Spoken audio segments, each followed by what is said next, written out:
اعوذ باللہ من الشیطان الرجیم بسم اللہ الرحمن الرحیم الم تر الی الذین خرجوا من دیارہم وهم الوف حذر الموت فقال لهم اللہ موتوا ثم احیاهم ان اللہ لذو فضل علی الناس ولكن اکثر الناس لا یشکرون۔ اللہ کے نام سے شروع، جو نہایت مہربان رحم والا۔ اے محبوب، کیا آپ نے نہ دیکھا تھا انہیں جو اپنے گھروں سے نکلے اور وہ ہزاروں تھے موت کے ڈر سے، تو اللہ نے ان سے فرمایا مر جاؤ، پھر انہیں زندہ فرما دیا۔ بے شک اللہ لوگوں پر فضل کرنے والا ہے، مگر اکثر لوگ ناشکرے ہیں۔ وَقَاتِلُوا فِي سَبِيلِ اللَّهِ وَاعْلَمُوا أَنَّ اللَّهَ سَمِيعٌ عَلِيمٌ، اور لڑو اللہ کی راہ میں اور جان لو کہ اللہ سنتا جانتا ہے۔ مَنْ ذَا الَّذِي يُقْرِضُ اللَّهَ قَرْضًا حَسَنًا فَيُضَاعِفَهُ لَهُ أَضْعَافًا، ہے کوئی جو اللہ کو قرض حسن دے تو اللہ اس کے لیے بہت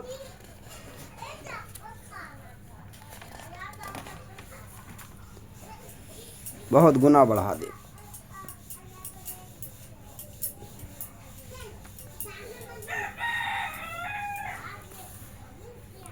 کثیرۃ واللہ یقبض ویبسط والیہ ترجعون، بہت گنا بڑھا دے اور اللہ تنگی اور کشائش کرتا ہے اور تمہیں اس کی طرف پھر جانا بڑھا دے، اور اللہ تنگی اور کشائش کرتا ہے اور تمہیں اسی کی طرف پھر جانا۔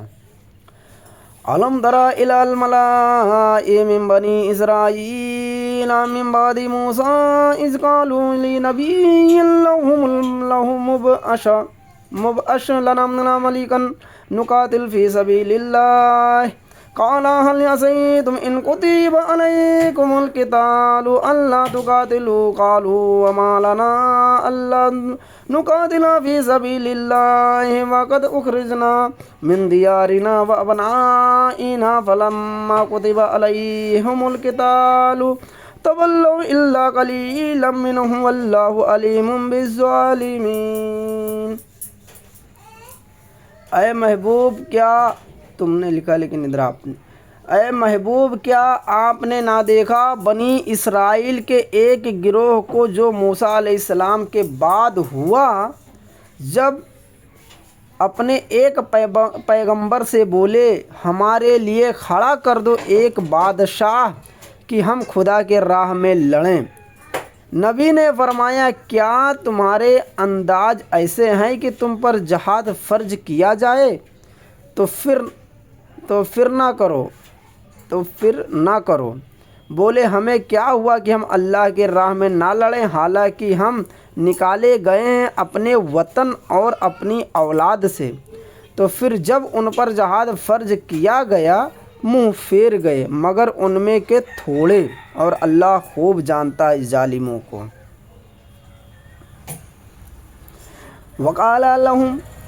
وقال لهم نبيهم ان الله قد بعث لكم طالوت ملكا قالوا ان يكون له الملك علينا ونحن احق بالملك منه ولم يؤت سعة من المال،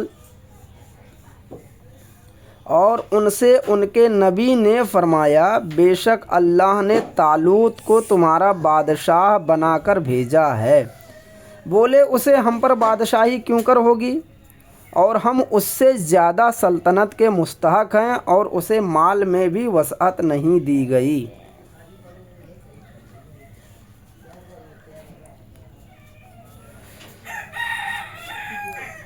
قال ان اللہ اصطفاہ علیکم وزادہ بسطۃ فی العلم والجسم واللہ یؤتی ملکہ من یشاء واللہ واسع علیم۔ فرمایا اسے اللہ نے تم پر چن لیا اور اسے علم اور جسم میں کشادگی زیادہ دی، اور اللہ اپنا ملک جسے چاہے دے، اور اللہ وسعت والا علم والا ہے۔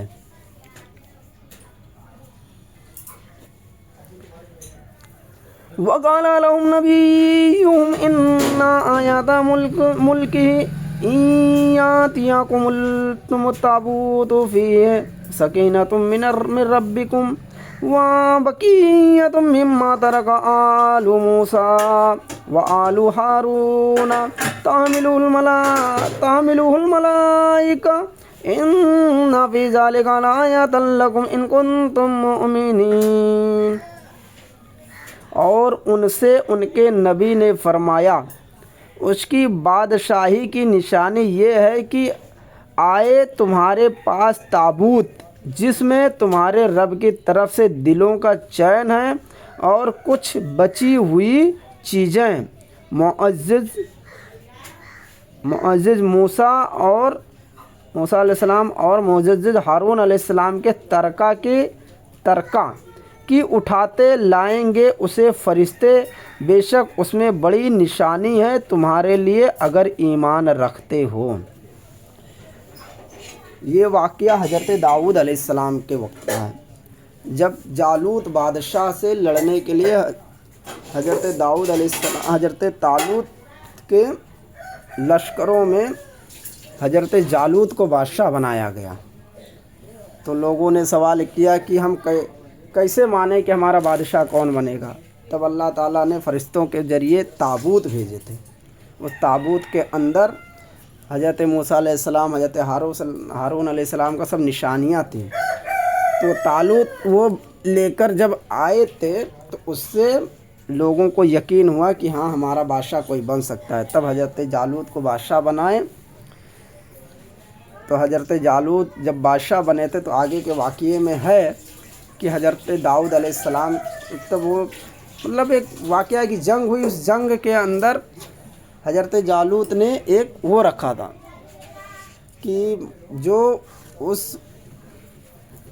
طالوت کو یہ رکھا گیا تو جالوت کو جو قتل کرے گا میں اسے اپنی سلطنت بھی دوں گا، اپنی بیٹی کا نکاح بھی دوں گا۔ تو حضرت داؤد علیہ السلام نے اس کو جا کر جالوت کو مارتے ہیں۔ تو جب جالوت کو مارتے تب ان کا یہاں سے ایسا تھوڑا واقعہ میں سنا ہوں۔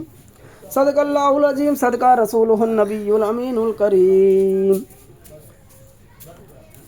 سورہ بقرہ رکوع 32 آیت 148۔ واقعہ آگے بڑھیں گے تو سب پورا کھل کے سامنے جائے گا، ابھی ادھورا ہے، اس کے لیے پورا بتانے میں جم نہیں رہا ہے۔